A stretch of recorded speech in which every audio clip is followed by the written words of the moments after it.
पुण्याजवळ सासवडच्या अंगाला उभा असलेला एक असा किल्ला ज्याच्या तटबंदीला मराठ्यांच्या अजेय शौर्याचा इतिहास चिकटलेला आहे तो म्हणजे पुरंदर.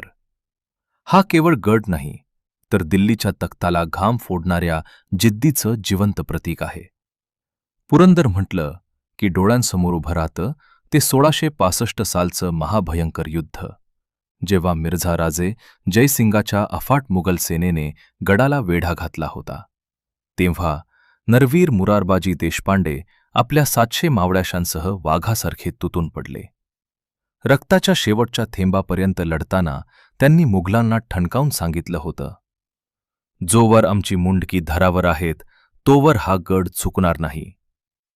या गडाचं आणखी एक ऐतिहासिक महत्त्व म्हणजे स्वराज्याचे दुसरे छत्रपती धर्मवीर संभाजी महाराज यांचा जन्म याच पवित्र भूमीत झाला होता.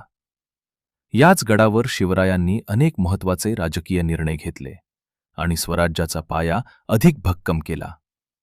गडावरचं पुरंदरेश्वर मंदिर, दिल्ली दरवाजा आणि कातळात कोरलेली पाण्याची टाकी आजही आपल्याला शिवकाळातील प्रगत अभियांत्रिकीची जाणीव करून देतात. इथल्या मातीचा कण अन कण आजही पराक्रमाची साक्ष देतो. पुरंदरची वारी म्हणजे केवळ ट्रेक नाही, तर आपल्या पूर्वजांच्या बलिदानाला वंदन आहे.